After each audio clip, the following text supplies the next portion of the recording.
জামাত সহ ৮ দলের পদযাত্রা মৎস্য ভবনে আটকে দিল পুলিশ। যমুনায় গিয়ে প্রতিনিধিদের স্মারকলিপি। নভেম্বরে গণভোট ঠেকাতে দেশি বিদেশি ষড়যন্ত্রের অভিযোগ। দলগুলো ব্যর্থ হলে সিদ্ধান্ত নেবে সরকার। দাবি আদায়ের পথে অনেক ষড়যন্ত্র, দেশি বিদেশি নানান চক্র এখন সক্রিয় হয়ে উঠেছে। গণভোট জাতীয় নির্বাচনের আগে হতে হবে। 7 দিন বা এই সময় শেষ হবে, তারপরে আমাদের দিক থেকে কাজ শুরু হয়ে যাবে। শুধু পরিকল্পনা নয়, দেশের পুনর্গঠন বাস্তবায়নে বিশ্বাসী বিএনপি। কারো নির্দেশে সিদ্ধান্ত নেবে না দেশের মানুষ, মন্তব্য বিএনপি নেতা খসরুর।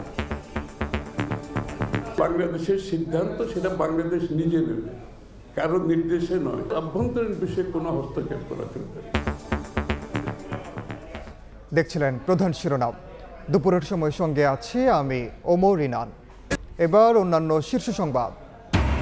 প্রার্থী না দেয়া 63 আসনের বেশিরভাগই শরিকদের ছাড়ার চিন্তা বিএনপির। আস্থা রাখতে চায় যুগপৎ আন্দোলনের দলগুলো। আগামী সপ্তাহের মধ্যে এই সমঝোতার আশা। তত্ত্বাবধায়ক ব্যবস্থা বাতিল করে মৃত ব্যক্তিকেও ভোটের সুযোগ দেওয়া হয়েছিল, মন্তব্য অ্যাটর্নি জেনারেলের। পুনরায় চালু হলে চতুর্দশ নির্বাচন থেকে কার্যকর মত। কাজ শেষ হওয়ার আগেই মান নিয়ে প্রশ্ন। মোহাম্মদপুরে সড়ক নির্মাণে নিম্নমানের সামগ্রী ব্যবহারের অভিযোগ। প্রভাবশালীদের চাপের কথা জানালেন ঠিকাদার। ভিত্তিহীন দাবি উত্তর সিটির। এবং একীকরণ 5 ব্যাংকের দায়িত্ব নিয়ে দফায় দফায় বৈঠক নতুন প্রশাসকদের। বরাদ্দের অর্থ আজই পাচ্ছে বাংলাদেশ ব্যাংক। ব্যাংকগুলোর শেয়ার লেনদেন স্থগিত।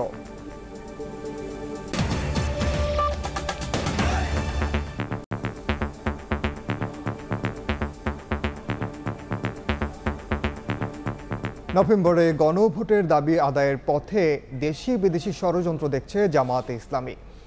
নেতারা বলেন, নভেম্বরে গণভোট না হলে ফেব্রুয়ারিতে জাতীয় নির্বাচন বিলম্বিত হতে পারে। সেক্ষেত্রে সংকট নিরসনে আলোচনার জন্য বিএনপি ও সরকারকে সক্রিয় ভূমিকা পালনের আহ্বান তাদের। 5 দাবিতে যমুনা অভিমুখে পদযাত্রায় বাধার মুখে মৎস্য ভবন এলাকায় সমাবেশ করে 8 ইসলামী দল। পরে তাদের প্রতিনিধিরা স্মারকলিপি দিতে গেলে প্রধান উপদেষ্টার পক্ষে তা গ্রহণ করেন উপদেষ্টা আদিলুর রহমান। এ সময় তিনি বলেন, দলগুলো ব্যর্থ হলে সনদ বাস্তবায়নের বিষয়ে সিদ্ধান্ত নেবে সরকার।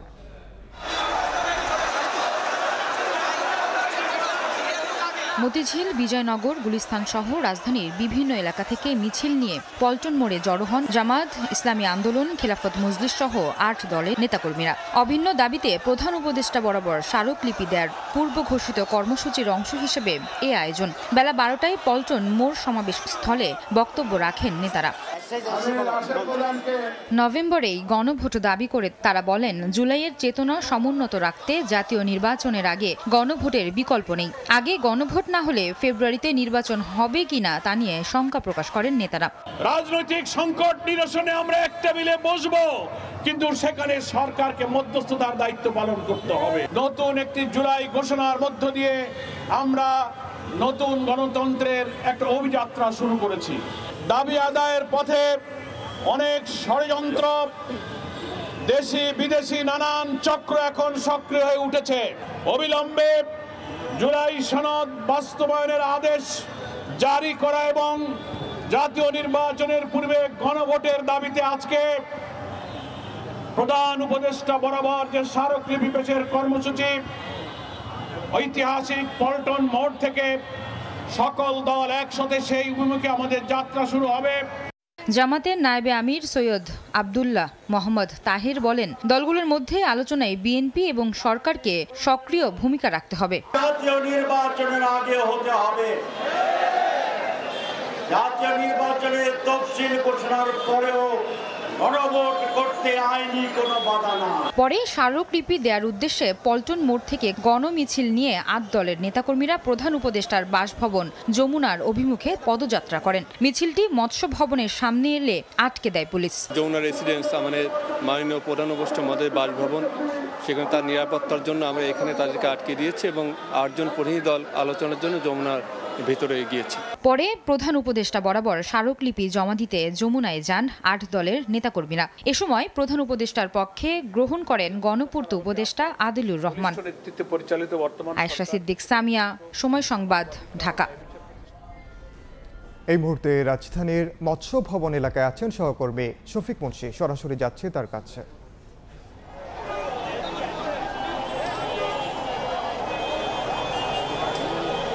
আগামী 11ই নভেম্বর রাজধানী ঢাকায় এই 8টি দলের পক্ষ থেকে একটি মহাসমাবেশের ঘোষণার মাধ্যমে কিন্তু আজ প্রধান উপদেষ্টা বরাবর 5 দাবিতে যে স্মারকলিপি প্রদান কর্মসূচি ছিল সেটির আনুষ্ঠানিকভাবে সমাপ্তি ঘোষণা করেছেন কিছুক্ষণ আগে বাংলাদেশ জামায়াতে ইসলামের সেক্রেটারি জেনারেল মিয়া গোলাম পরোয়ার।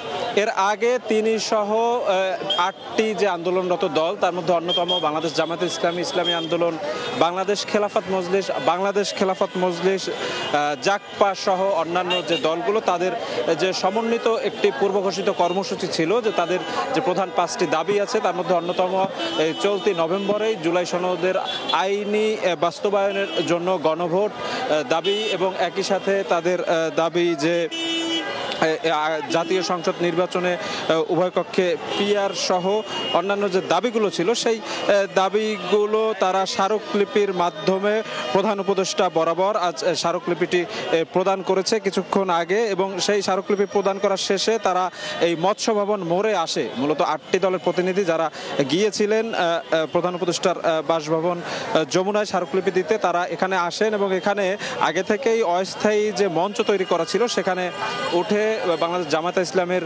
সেক্রেটারি জেনারেল মিয়া গোলাম পরোয়ার তিনি কিন্তু ঘোষণা দিয়েছেন যে তাদের যে দাবি সেই দাবিগুলো যদি দ্রুতই বাস্তবায়ন না করা হয় তবে আগামী 11ই নভেম্বর তারা রাজধানী ঢাকায় মহাসমাবেশ করবেন এবং সেই মহাসমাবেশের মঞ্চ থেকেও একটা বৃহত্তর আন্দোলনের ডাক দেবেন বলেই তিনি হুঁশিয়ারি প্রদান করেছেন।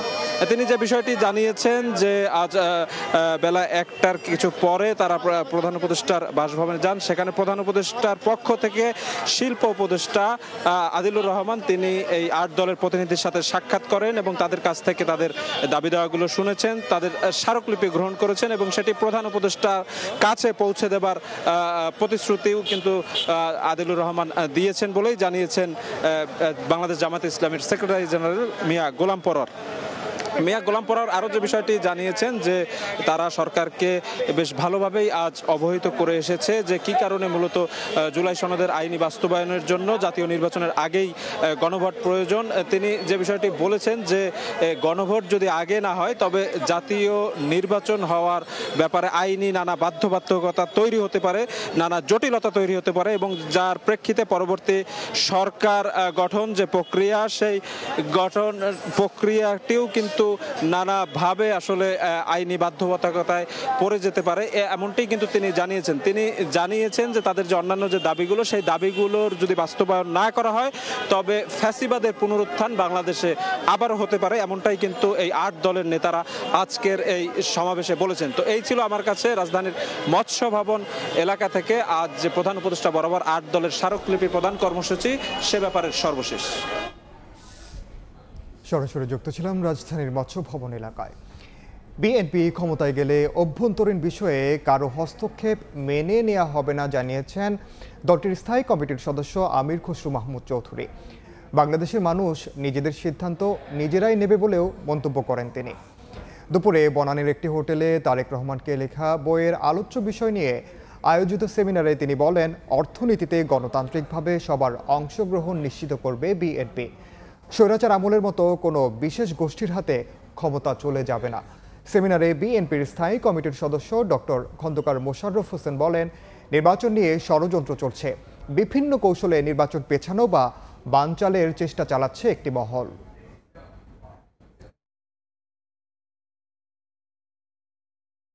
বাংলাদেশের সিদ্ধান্ত সেটা বাংলাদেশ নিজে নেবে, কারো নির্দেশে নয়, কারো সাথে আলোচনার পরিপ্রেক্ষিতে না। পরস্পর সম্মানবোধ, পরস্পর স্বার্থ সংরক্ষণ, বাংলাদেশের অভ্যন্তরীণ বিষয়ে কারো হস্তক্ষেপ চলবে না।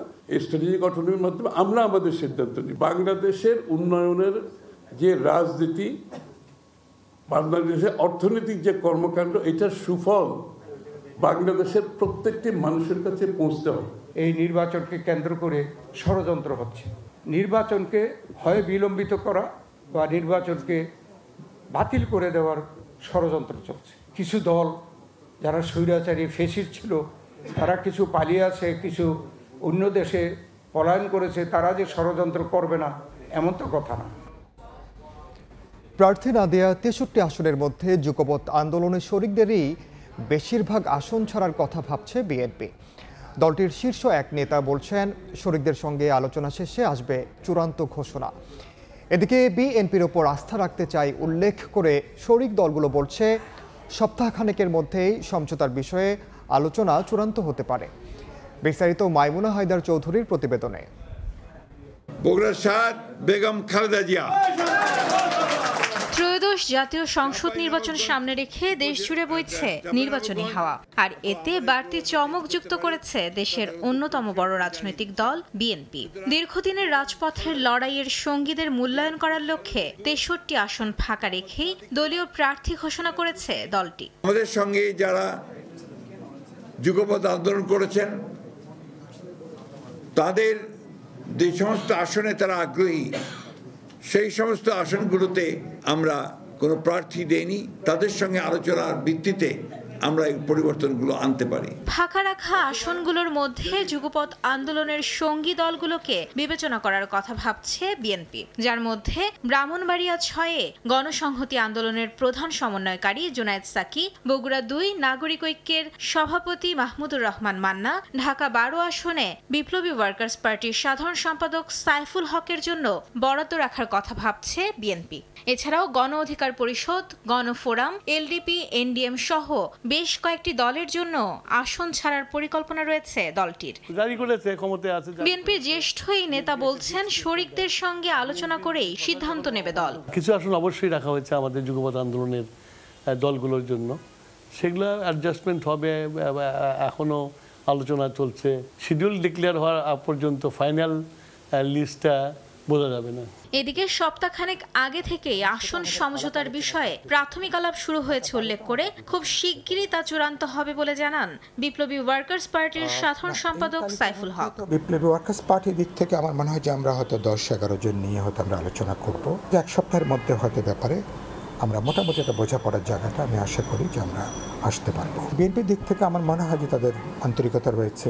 আসন সমঝোতার বাইরেও কিছু জায়গায় আলাদা প্রার্থী রাখার আভাস দিয়েছেন গণসংহতি আন্দোলনের প্রধান সমন্বয়কারী জুনায়েদ সাকি। আমাদের দিক থেকে আমরা যে সমস্ত জায়গায় নির্বাচনের জন্য জরুরি মনে করি, সেই সব জায়গাগুলোতে আমরা আমাদের প্রস্তাব রাখবো। যতটুকু সমঝোতা সম্ভব সেখানে একটা হতে পারে, আবার কিছু কিছু জায়গায় ওপেন থাকতে পারে, অর্থাৎ সেখানে সব দলেরই প্রার্থিতা থাকবে। নির্বাচন সামনে রেখে যুগপৎ আন্দোলনে অংশ নেওয়া দলগুলোর মধ্যে আসন বন্টনের দর কষাকষি চললেও মনোনয়ন জমা দেওয়ার আগেই দেয়া হবে চূড়ান্ত ঘোষণা। মাইমুনা হায়দার চৌধুরী, সময় সংবাদ, ঢাকা। এদিকে চট্টগ্রামে গণসংযোগে হামলার ঘটনায় এখনও গ্রেফতার হয়নি কেউ। গুলিবিদ্ধ বিএনপি প্রার্থী এরশাদুল্লাহর শারীরিক অবস্থায় স্থিতিশীল। বিস্তারিত জানাতে এই মুহূর্তে চট্টগ্রামের খন্দকারপাড়া এলাকায় আছেন সহকর্মী পার্থপ্রতিম বিশ্বাস। সরাসরি যাচ্ছি তার কাছে। চট্টগ্রামে গণসংযোগকালে বিএনপি মনোনীত প্রার্থী এরশাদুল্লাহর উপর গুলি করে হামলা ও একজনকে গুলি করে হত্যার ঘটনায় এখনো পর্যন্ত কিন্তু কোনো আসামিকে গ্রেফতার করা সম্ভব হয়নি। এছাড়া কিন্তু এখনো পর্যন্ত এই ঘটনায় মামলাও হয়নি। আমরা আছি সেই খন্দকারপাড়া এলাকায়, যে এলাকায় গতকাল আসলে মাগরিবের নামাজের পর ঘটনাটি ঘটেছে। আপনারা দেখতে পাচ্ছেন যে দোকানটি তালাবন্ধ, এই দোকানের সামনে কিন্তু গতকাল গুলির ঘটনা ঘটেছিল এবং এখানকার যারা স্থানীয় সাধারণ মানুষজন রয়েছে তারা বলছে তারা অনেকটা আতঙ্কে দিন যাপন করছেন এখানে এবং তাদের মধ্যে অনেকটা ভয়ভীতি কাজ করছে। তারা বলছে প্রকাশ্যে এভাবে এসে গুলি করে হত্যার ঘটনা, একটি নির্বাচনী প্রচারণা চালানো অবস্থায় এ ধরনের হামলার ঘটনা, সেটি কিন্তু কোনোভাবেই মেনে নেওয়া যায় না এবং তারা দাবি করেছেন আইন শৃঙ্খলা রক্ষাকারী বাহিনী কিংবা পুলিশ প্রশাসনের সদস্যরা যারা এই হামলার সাথে জড়িত তারা যাতে দ্রুত আসামিদের গ্রেফতার করতে পারে। আমরা দেখেছি সকাল থেকেই কিছুক্ষণ আগে পুলিশের যারা ঊর্ধ্বতন কর্মকর্তারা রয়েছে তারা ঘটনাস্থলে এসেছেন এবং তারা আসলে বিভিন্ন অ্যাঙ্গেলে কিন্তু তারা এই তদন্ত চালিয়ে যাচ্ছেন। আসলে কি কারণে কারা এই হত্যাকাণ্ডের ঘটনা কিংবা হামলার ঘটনা ঘটিয়েছে সেই বিষয়টিও কিন্তু তারা তদন্ত করে দেখছেন এবং তারা বলছেন কিছুক্ষণের মধ্যেই আজকে আসলে যে ঘটনায় কিন্তু মামলা হবে। অন্যদিকে আমরা দেখেছি এরশাদুল্লাহ কিন্তু চট্টগ্রামের এভার কেয়ার হাসপাতালে তিনি চিকিৎসাধীন অবস্থায় রয়েছে। বিএনপির যারা দলীয় নেতাকর্মীরা রয়েছে তারা কিন্তু সেখানে ছুটে আসছেন এবং তারা আমাদেরকে জানিয়েছেন তার শারীরিক অবস্থা আগের থেকে অনেকটাই উন্নতির দিকে রয়েছে এবং আশঙ্কামুক্ত বলেও কিন্তু জানিয়েছেন তিনি। তো সেক্ষেত্রে বলা যায় আমরা আসলে এখানে গতকাল থেকেই যেটি দেখছি সাধারণ মানুষের মধ্যে এবং চট্টগ্রামবাসী যারা রয়েছে তাদের মধ্যে এক ধরনের আতঙ্ক বিরাজ করছে। তারা বলছে এই যে হত্যাকাণ্ডের ঘটনা কিংবা আইন শৃঙ্খলার যে অবনতি সেটি যাতে নিরসন হয় এই দাবিটুকু তারা জানিয়েছেন। তো এই ছিল আমার কাছে এখনো পর্যন্ত চট্টগ্রামের খন্দকারপাড়া এলাকা থেকে এখানকার সর্বশেষ খবর। সরাসরি যুক্ত ছিলাম চট্টগ্রামে। তত্ত্বাবধায়ক ব্যবস্থা বাতিল করে মৃত ব্যক্তিকেও ভোটের সুযোগ দেওয়া হয়েছিল বলে মন্তব্য করেছেন অ্যাটর্নি জেনারেল। বলেন, এ ব্যবস্থা বিলুপ্তির ফলে ধ্বংস হয়েছে সাংবিধানিক প্রতিষ্ঠানগুলো। নবম দিনের আপিল শুনানিতে চতুর্দশ জাতীয় সংসদ নির্বাচন থেকে পুনরায় তত্ত্বাবধায়ক সরকার ব্যবস্থা কার্যকরের আবেদন জানান রাষ্ট্রের সর্বোচ্চ আইন কর্মকর্তা। তত্ত্বাবধায়ক সরকার ব্যবস্থা বাতিলের রায়ের বিরুদ্ধে আপিল শুনানি নবম দিনে এসে গড়িয়েছে। এদিন রাষ্ট্রের সর্বোচ্চ আইন কর্মকর্তা তার বক্তব্য উপস্থাপন শেষ করেছেন। পরবর্তী শুনানির তারিখ ধার্য করা হয়েছে আগামী মঙ্গলবার। বৃহস্পতিবারের শুনানিতে অ্যাটর্নি জেনারেল বলেন, তত্ত্বাবধায়ক সরকার বাতিলের পেছনে যে যুক্তি দেয়া হয়েছিল তা ছিল উদ্দেশ্যপ্রণোদিত ও ভ্রান্তপ্রসূত। তার ভাষায়, এ ব্যবস্থা বিলুপ্তির ফলে সাংবিধানিক প্রতিষ্ঠানগুলো ধ্বংস হয়েছে, মৃত ব্যক্তিকেও ভোটের সুযোগ করে দেয়া হয়েছে। তত্ত্বাবধায়ক সরকারের আওতায় বাংলাদেশের মানুষ কিভাবে নিরপেক্ষভাবে, স্বাধীনভাবে, উন্মুক্তভাবে ভোটাধিকার প্রয়োগ করতে পারে সেটা দেখাতে যে আমরা কমনওয়েলথ সেক্রেটারিয়েট সহ বিভিন্ন আন্তর্জাতিক সংস্থা ইনক্লুডিং জুলাই বিপ্লবের উপর জাতিসংঘের যে রিপোর্ট, সেই রিপোর্টের কম্পারেটিভ একটা চিত্র তুলে ধরেছি। তুলে ধরে আমরা বলেছি যে এই চিত্রই বলছে যে কারণে খায়রুল হক সাহেবরা তত্ত্বাবধায়ক সরকার বাতিল করেছিলেন, ওই কারণ যে অযৌক্তিক, ওই কারণ যে পক্ষপাত দুষ্ট, রাজনৈতিক পক্ষপাত দুষ্ট, ওই কারণ যে মানুষের ভোটাধিকারের জন্য সহায়ক না, সেটার প্রমাণ। তিনি আরো বলেন, গণতন্ত্রকে সুসংহত করতে সংবিধানে যে কোনো পদক্ষেপ নেওয়া হলে তা কখনোই মৌলিক কাঠামোর পরিপন্থী হবে না। একই সঙ্গে চতুর্দশ জাতীয় সংসদ নির্বাচন থেকে পুনরায় তত্ত্বাবধায়ক সরকার ব্যবস্থা কার্যকরের আবেদন জানান অ্যাটর্নি জেনারেল। একজন মানুষের ভোটের কেন্দ্রে গুটি গুটি পায়ে এগিয়ে যে তার পছন্দের নেতৃত্বকে টিক চিহ্ন দেবেন, এটাই সার্বভৌম, এটাই সবচেয়ে বড় ল, এটাই সুপ্রিমেসি। এর থেকে বড় আর কোনো কিছু, কোনো আইন, কোনো সংবিধানের ইন্টারপ্রিটেশন হতে পারে না। 2011 সালে সংখ্যাগরিষ্ঠ মতামতের ভিত্তিতে তত্ত্বাবধায়ক সরকার বাতিল করে রায় দেন সাবেক প্রধান বিচারপতি ABM খায়রুল হকের আপিল বিভাগ। রাজনৈতিক পট পরিবর্তনের পর কয়েকজন ব্যক্তি ও রাজনৈতিক দলের নেতারা নির্বাচনকালে নির্দলীয় সরকার ব্যবস্থা ফেরাতে আইনি লড়াই শুরু করেন। উম্মে হানি, সময় সংবাদ, ঢাকা। সন্ত্রাস বিরোধী আইনের মামলায় হাইকোর্ট থেকে জামিন পেলেন সাবেক মন্ত্রী লতিফ সিদ্দিকী ও সাংবাদিক মঞ্জুরুল আলম পান্না। বিচারপতি ASM আব্দুল মুবিন ও বিচারপতি সগির হোসেনের বেঞ্চ এই আদেশ দেন। জামিন আদেশে সন্তোষ প্রকাশ করেছেন লতিফ সিদ্দিকীর আইনজীবী ও তার ভাই বঙ্গবীর কাদের সিদ্দিকী, যদিও জামিনের বিরুদ্ধে আপিল করার কথা জানিয়েছেন রাষ্ট্রপক্ষ। এর আগে 28 আগস্ট ঢাকা রিপোর্টার্স ইউনিটিতে মঞ্চ 71 নামের সংগঠনের একটি অনুষ্ঠান থেকে তাদের গ্রেফতার করা হয়। পরে 29 আগস্ট একই মামলায় সাবেক মন্ত্রী আব্দুল লতিফ সিদ্দিকী, হাফিজুর রহমান কার্জন ও মোহাম্মদ আবদুল্লাহ আল আমিন সহ মোট 16 জনকে কারাগারে পাঠানো হয়। বীর মুক্তিযোদ্ধা লতিফ সিদ্দিকী এবং মঞ্জুরুল আলম পান্নাকে জামিন মঞ্জুর করেছেন, তবে লিখিত এটা উনি রোববারে দিবেন। লতিফ ভাইয়ের মুক্তি, বিশেষ করে জামিনে মুক্তি, আমি বিচার বিভাগের প্রতি সাধারণ মানুষের এখনো যে আস্থা, তারই প্রমাণ বহন করে বলে আমি বিশ্বাস করি। সন্ত্রাস বিরোধী আইনে যার সর্বোচ্চ সাজা 14 বছর, আজকে ওনাকে আমাদের আদালত হতে জামিন প্রদান করেন।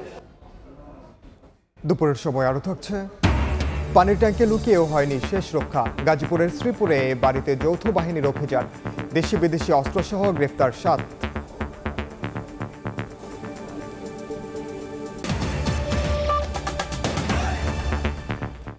রাজধানীর মোহাম্মদপুরের 34 নম্বর ওয়ার্ডে সড়ক নির্মাণ কাজ শেষ হওয়ার আগেই মান নিয়ে প্রশ্ন উঠছে। ঠিকাদারের মুখে নির্মাণ সামগ্রী ক্রয়ে প্রভাবশালীর চাপের কথা উঠে এলেও অস্বীকার করেছেন সংশ্লিষ্টরা। ইয়াকুব শিপনের ছবিতে মাহাদ ইসলাম ধ্রুবর রিপোর্ট।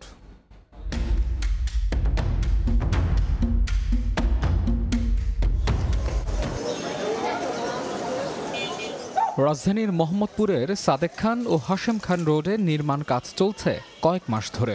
এখনও কাজ শেষ হতে অনেকটাই বাকি। তবে এরই মধ্যে নানা অভিযোগ আসতে শুরু করেছে স্থানীয়দের কাছ থেকে।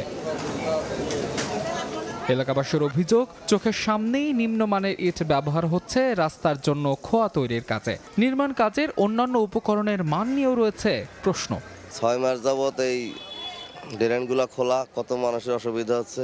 কাজ করে যে কিছু করছে, এখন তার কাজ কাম করে না, তো কাজ যা করা করে গেছে এদিকে আর আসে না। এরা তো সাপ লাগায় না, ওরা আগে থেকেই লাগায় না, ওরা এভাবে বলে যে অনেক মানুষ এখানে মানে অ্যাক্সিডেন্ট হইতো, যে এই দিন দুইটা গাড়ি পড়ছে। গোটা রাস্তাটাই মনে করেন যে এরকম আছে, কোনো কাজ কামাই করে না।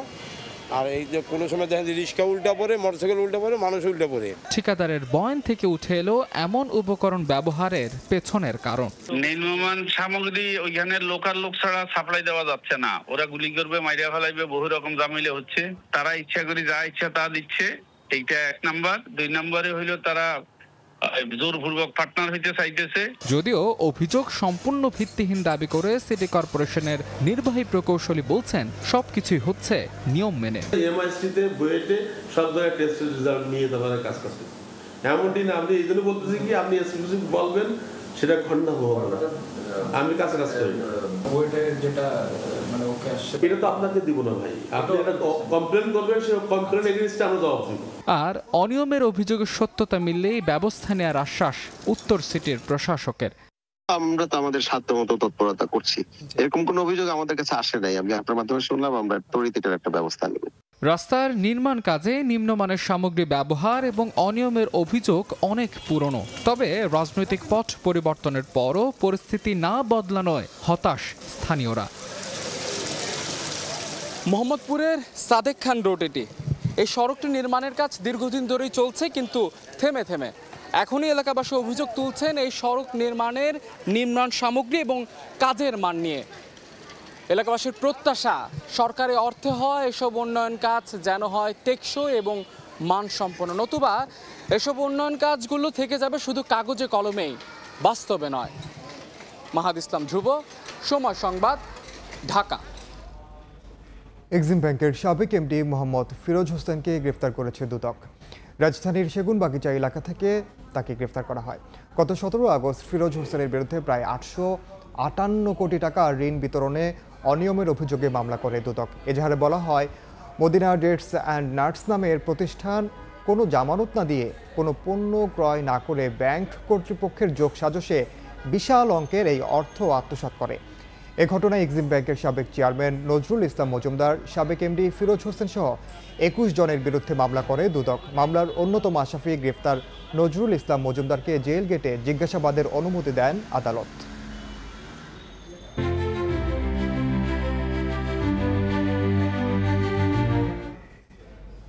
পানির ট্যাঙ্কের ভেতরে লুকিয়েও শেষ রক্ষা হয়নি। গাজীপুরের শ্রীপুরে অভিযান চালিয়ে অস্ত্রসহ বাড়ির মালিক এনামুল হক মোল্লাসহ 7 জনকে গ্রেফতার করেছে যৌথ বাহিনী। এ সময় উদ্ধার করা হয় 2টি পিস্তল, ম্যাগাজিন ও গুলি, ওয়াকিটকি এবং বেশ কিছু দেশীয় অস্ত্র। তবে বিষয়টি পরিকল্পিত বলে অভিযোগ এনামুলের পরিবারের। বাড়ির পানির ট্যাঙ্ক থেকে বের করে আনা হচ্ছে এনামুল হক মোল্লাকে। গোপন সংবাদের ভিত্তিতে বুধবার মধ্যরাতে শ্রীপুরের বর্মি এলাকায় বাড়িটিতে অভিযান চালায় যৌথ বাহিনী। তল্লাশির পর উদ্ধার করা হয় বিদেশি পিস্তল, ম্যাগাজিন, গুলি, ওয়াকিটকি ও দেশীয় অস্ত্র। আটক করা হয় বাড়ির মালিক এনামুল হক মোল্লা সহ 7 জনকে। এই ঘটনায় এলাকায় চাঞ্চল্যের সৃষ্টি হয়েছে। স্থানীয়রা জানান, সৌদি প্রবাসী এনামুল আসন্ন জাতীয় নির্বাচনে গাজীপুর 3 আসনের বিএনপির মনোনয়ন প্রত্যাশী। তবে এনামুল হক মোল্লা বিএনপির কেউ নয় বলে দাবি করেন স্থানীয় নেতারা। আমি স্পষ্ট করে বলতে চাই, এনামুল হক মোল্লা আমাদের বিএনপির কেউ নয়। সে বহিষ্কৃত হয়েছিল, সে সন্ত্রাসী একটা ছেলে, এবং একটা জঘন্য অপরাধ করে সে দেশ ছেড়ে পালিয়ে গিয়েছিল। এদিকে ঘটনাটিকে পরিকল্পিত বলে অভিযোগ করেছেন এনামুল হক মোল্লার ছোট ভাই মাজহারুল ইসলাম মোল্লা। দাবি করেন বিরোধীরা বাইরে থেকে অস্ত্র এনে ফাঁসিয়েছে। অভিযানের সময় সিসিটিভি ক্যামেরাও ভাঙচুর করা হয়। কোনো অস্ত্র না পাওয়াতে তো বাইরে থেকে দুইটা লোকে আইসা ব্যাগ নিয়ে মোটরসাইকেলে আসছে, আসার পরে এই গেটে এসে দুইটা ব্যাগটা তাদের হাতে দিছে। অস্ত্রের উদ্ধারের ঘটনায় পুলিশ বাদী হয়ে শ্রীপুর থানায় একটি মামলা করেছে। মেহেদী হাসান, সময় সংবাদ, গাজীপুর। ঢাকা মহানগর পুলিশ ডিএমপির সব স্থাপনায় ধূমপান নিষিদ্ধ ঘোষণা করা হয়েছে। আদেশ অমান্য করলে দেওয়া হয়েছে শাস্তিমূলক ব্যবস্থার হুঁশিয়ারি। একই আদেশ জারি হয়েছে ঢাকা বিশ্ববিদ্যালয়ের জহুরুল হক হলেও। এ নিয়ে দেখা গেছে মিশ্র প্রতিক্রিয়া। বিশেষজ্ঞরা বলছেন, তামাক নিয়ন্ত্রণ আইন সম্পর্কে জানেন না অনেকে। প্রকাশ্যে নয়, ধূমপান করা যাবে না পাবলিক প্লেসে। মাসুদুর রহমানের রিপোর্ট।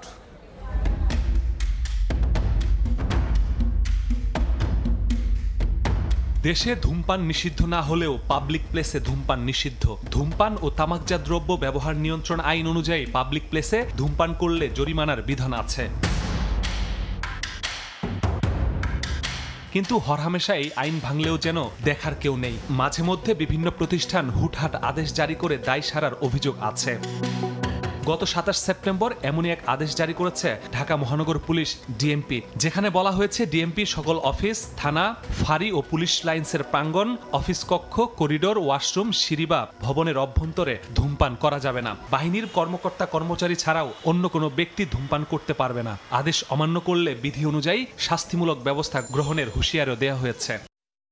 এ বিষয়ে জানতে আদেশটি স্বাক্ষর করা ডিএমপি সদর দপ্তর ও প্রশাসন বিভাগের উপকমিশনার শাহ মোহাম্মদ আব্দুর রৌফের সাথে যোগাযোগের চেষ্টা করে সময় সংবাদ। একাধিকবার ফোন ও খুদে বার্তা পাঠিয়েও তার সাড়া মেলেনি। আদেশে সকল ইউনিট প্রধানদের নির্দেশনা স্ব ইউনিটে কার্যকরের নির্দেশ দেয়া থাকলেও অনেকে এখনো জানেন না এমন আদেশ। অনেকে আবার না জানলেও কমিশনার নির্দেশ দিয়েছে বলে মানতে হবে বলে জানান। সিগারেট কার আদেশ? এটা আমি দেখি না। এটা তো আমি তো পাই না। যেহেতু কমিশনার স্যার আদেশ দিয়েছেন, এটা আদেশ পালন হবে। পালন করবে না কেন? সরকারি আদেশ।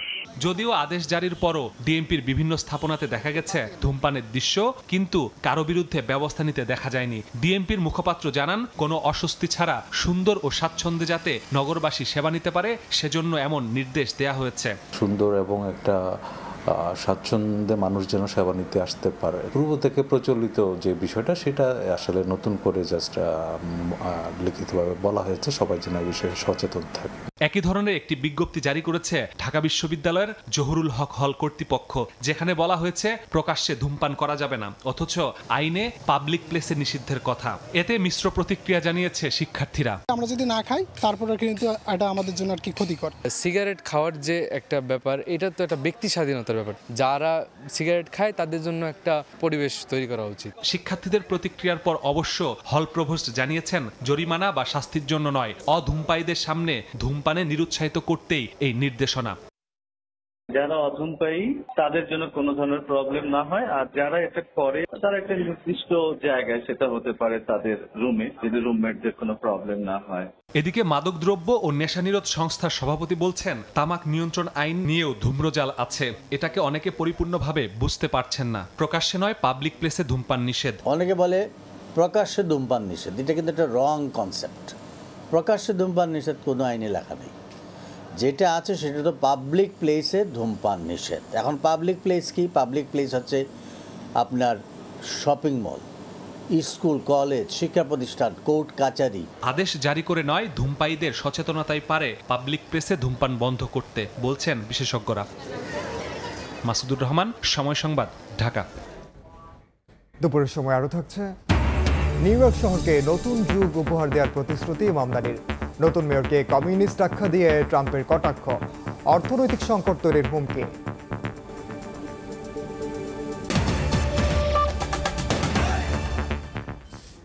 একীকরণ 5 ব্যাংকের দায়িত্ব নেওয়ার প্রথম দিনই ব্যাংকগুলোর সার্বিক পরিস্থিতি নিয়ে দফায় দফায় বৈঠক করেন নতুন প্রশাসকরা। শাখাগুলো সচল, রেমিটেন্স প্রবাহ নিরবচ্ছিন্ন রাখা ও বাণিজ্যিক লেনদেন স্বাভাবিক রাখার নির্দেশ তাদের। তবে একীকরণ দ্রুত শেষ না হলে অনাস্থা বাড়বে বলে শঙ্কা গ্রাহকদের। বরাদ্দের অর্থ আজই বাংলাদেশ ব্যাংক পাচ্ছে বলে জানিয়েছে অর্থ মন্ত্রণালয়। জাকির হোসেন বোনকে রেখে এসেছেন মিটফোর্ড হাসপাতালে, প্রয়োজন অন্তত 5,000 টাকা। তবে ব্যাংকে এসে মাত্র 1500 টাকা নিয়ে তাকে ফিরতে হলো। এমন অবস্থা থেকে এবার নিস্তার চান তিনি। মহাখালী থেকে এখানে আসছি, এখানে এসে আমি অল্প কিছু পেয়েছি, আমি প্রত্যাশার কম পেয়েছি। আমরা মধ্যবিত্ত লোক, আমরা কি করে খাবো? আমাদের তো আয়ের উৎসব নেই, আমরা 2 টাকা সঞ্চয় করেছি, এটা দিয়ে আমরা চলি। মার্জার প্রক্রিয়ায় প্রশাসক নিয়োগের খবরে কতদিনে আমানতের অর্থ তোলা যাবে সে প্রশ্ন নিয়ে অনেক আমানতকারী আসেন ব্যাংকে, জানান অসহায়ত্বের কথা। স্বস্তি যেন সাময়িক না হয় সে আকুতিও তাদের। সকল আমানতকারীদের পক্ষ থেকেই যে এই রকমের আসলে পদক্ষেপ অতীতে কোনো গভর্নরই নেয় নাই। 2-3 মাস ভিতর হইলে আমাদের সুবিধা আর কি। যদি বেশি লং টাইম হয় তাহলে তো আমরা মরে যাবো, এমনি আমরা বিপদ আছি। বাংলাদেশ ব্যাংকের ঘোষণা অনুযায়ী ব্যাংকগুলোতে এলসি খোলা সহ বাণিজ্যিক কার্যক্রম স্বাভাবিক থাকবে বলে জানান শাখা ব্যবস্থাপকরা। মার্জার প্রক্রিয়ায় ব্যাংকগুলোতে গতি ফিরবে বলে আশ্বস্ত করেন গ্রাহকদের। এই যে পদক্ষেপ নিয়েছে অত্যন্ত ভালো পদক্ষেপ। এটা আমাদের জন্য, গ্রাহকদের জন্য একটা সুন্দর পদক্ষেপ। আপনারা ডিপোজিটের হিসাবে আপনাদের ডিপোজিট 100% নিরাপদ। আপনাদের সুবিধা মতো ব্যাংকিং করবেন, আপনারা আগের মতো আপনারা ব্যাংকিং করবেন, বিজনেস করবেন। এদিকে দায়িত্ব নেয়ার প্রথম দিনেই ব্যাংকগুলোর সার্বিক পরিস্থিতি নিয়ে দফায় দফায় বৈঠকে বসেন নতুন প্রশাসকরা। ব্যাংক সেবা কার্যক্রম নিরবিচ্ছিন্ন করতে আঞ্চলিক শাখা সচল রাখার বার্তা দেন তারা। আর নতুন প্রশাসকদের প্রতি আস্থা রাখার আহ্বান বাংলাদেশ ব্যাংকের। প্রশাসকরা ইতোমধ্যে কাজ শুরু করেছে। গভর্নর মহোদয় বলেছেন যে সকল আমানতকারীর টাকা ফেরত পাবেন। আমরা শুধু জনগণকে বলতে চাই, আপনারা নবগঠিত ব্যাংকের উপর সম্পূর্ণ আস্থা রাখেন। নতুন যে ম্যানেজমেন্ট, অস্থায়ী ম্যানেজমেন্ট সৃষ্টি হলো, তাদের উপরও আস্থা রাখেন। তাদের কাছে আপনাদের অর্থ সম্পূর্ণ সুরক্ষিত থাকবে। একই সঙ্গে বিনিয়োগ বাজারে ব্যাংকগুলোর শেয়ার শূন্য ঘোষণার সিদ্ধান্ত থেকে সরে আসার সুযোগ নেই বলেও জানান মুখপাত্র। এই ব্যাংকে আমি ডিপোজিট রাখবো না। সেলিয়া সুলতানা, সময় সংবাদ, ঢাকা। এদিকে একীকরণ 5 ব্যাংকের শেয়ার বেচাকেনা স্থগিত রয়েছে পুঁজি বাজারে। পরিষ্কার এমন কোনো নির্দেশনা না থাকায় হতাশ ঢাকা স্টক এক্সচেঞ্জের ব্রোকারেজ প্রতিষ্ঠান মালিকদের সংগঠন ডিবিএ। তথ্য ঘাটতিতে যেন ক্ষতির মুখে না পড়ে শেয়ার বাজার, সেদিকে নজর রাখার পরামর্শ অর্থনীতিবিদদের। আমরা তো ওই নেগেটিভ আদায় করতে যাচ্ছি না, ইটস এ লিমিটেড লায়াবিলিটি। প্রকৃতপক্ষে তো এটাও আদায় করা উচিত ছিল জনস্বার্থে। তো আমি মনে করি যে এটাকে জিরো করে দেওয়া হচ্ছে, নেগেটিভটা ধরা হচ্ছে না। বুধবার বিকেলে একীভূত 5 ব্যাংকের শেয়ার শূন্য ঘোষণার পর বৃহস্পতিবার সকাল থেকে পুঁজিবাজারে বন্ধ রয়েছে এসব ব্যাংকের শেয়ার কেনাবেচা। এসব ব্যাংকের শেয়ার কেনাবেচা স্থগিতের পরবর্তী পদক্ষেপ কি হবে? পুঁজিবাজার নিয়ন্ত্রক সংস্থা থেকে এমন কোনো পরিষ্কার নির্দেশনা না থাকায় হতাশ ঢাকা স্টক এক্সচেঞ্জের ব্রোকারেজ প্রতিষ্ঠান মালিকদের সংগঠন ডিবিএ। ক্ষুদ্র বিনিয়োগকারী বা সাধারণ বিনিয়োগকারী বা আমরা যাদেরকে কমন বা অর্ডিনারি শেয়ার হোল্ডার্স বলি, ওনারা প্রতারিত হয়েছেন যারা ব্যাংকে কাজ করেছেন। So they have taken all the benefit through stealing of money of the depositors. The government can always buy the shares.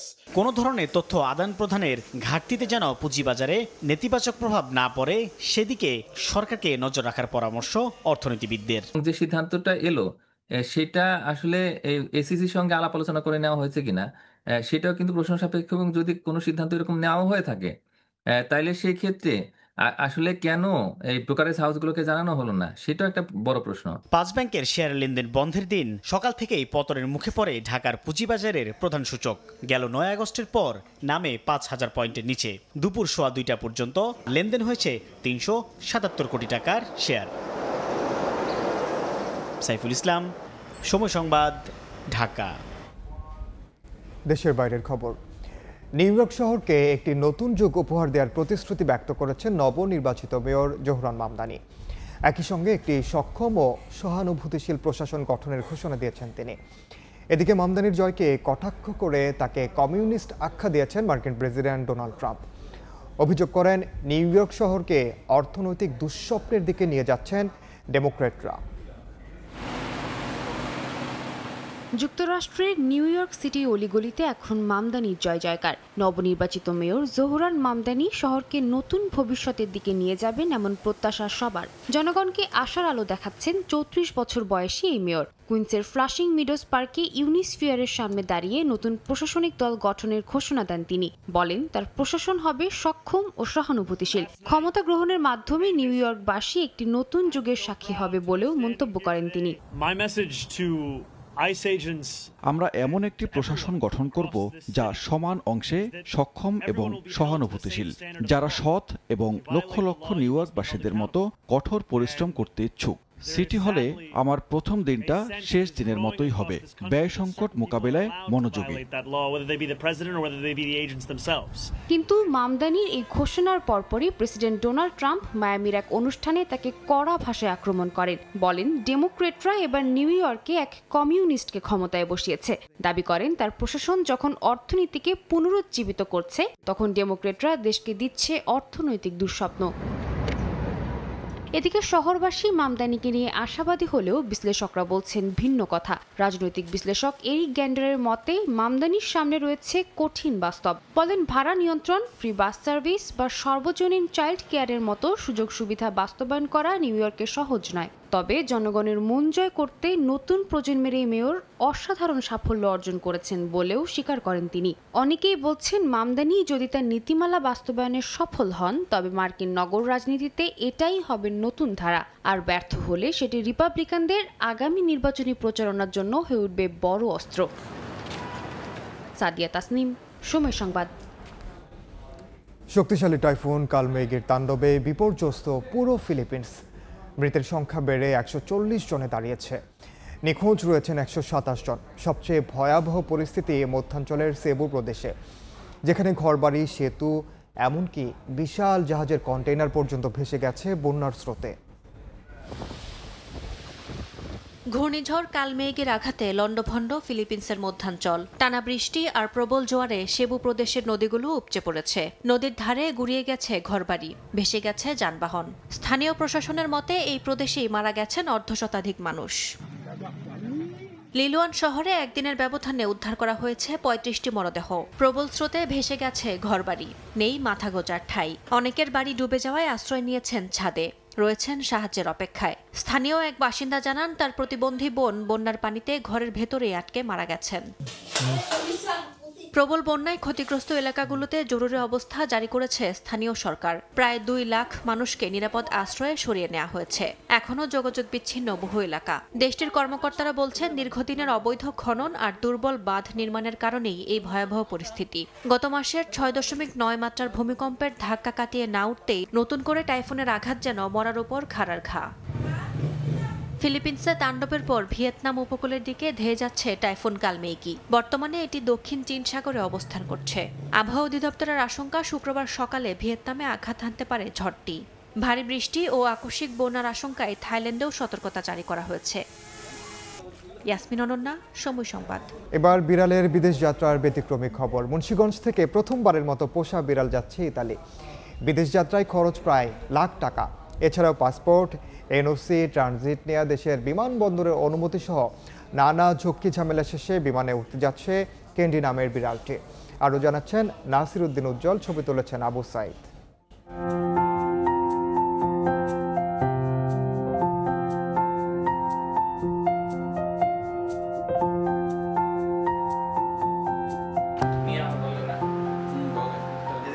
Munshiganj থেকে প্রথমবারের মতো একটি পোষা বিড়াল ইতালি যাচ্ছে। বিড়ালটিকে বিমানে বহনের জন্য বিশেষ খাঁচা সহ যাবতীয় ব্যয় প্রায় লাখ টাকা। এই টাকা খরচ ছাড়াও বিড়ালের পাসপোর্ট, সরকারি এনওসি, ট্রানজিট নেওয়া, দেশের বিমানবন্দরের অনুমতি, নানা রকমের ঝক্কি ঝামেলা শেষে বিমানে উঠতে যাচ্ছে ক্যান্ডি নামের বিড়ালটি। শুধু আমার একদিন আপনার প্রাণী সম্পদ মন্ত্রণালয় যেতে হয়েছে, ওখান থেকে এনওসিটা আনাচ্ছে, তারপর নিয়ে আসছি। নিয়ে আসার পরে আমাকে এয়ারপোর্ট থেকেই দিয়ে দিছে, পারমিশন দিয়ে দিছে, ওনারা মেল দিয়ে দিছে, বলছে যে আমরা পারমিশন পেয়েছি দোহার এয়ারপোর্ট থেকে এবং রোম এয়ারপোর্ট থেকে, আমরা মানে কনফার্ম নিতে পারবো। কাতার এয়ারওয়েজে $350 পে করতে লাগবে যদি ওর ওজন 30 কেজি থেকে নিচে হয় আর যদি 30 কেজির উপরে হয়ে যায় এই বক্সটা সহ, সেহেতু আমাদের $600 পে করতে হবে। জেলা প্রাণী সম্পদ কর্মকর্তা জানিয়েছেন, তার কার্যালয়ের তথ্য মতে প্রথমবারের মতো মুন্সিগঞ্জ থেকে পোষা বিড়াল ভিন দেশে যাচ্ছে। Health certificate, deworming certificate, vaccination certificate এবং মাইক্রোচিপিং, এই 4টা কাজ আমরা করে দিয়ে থাকি। 6 কেজি ওজনের এই ক্যান্ডিকে নিতে বিমান ভাড়া দিতে হচ্ছে $350। মুন্সিগঞ্জের মানিকপুর থেকে নাসির উদ্দিন উজ্জ্বল, সময় সংবাদ। এ পর্যায়ে শীর্ষ সংবাদগুলো জানিয়ে দিচ্ছি আরেকবার।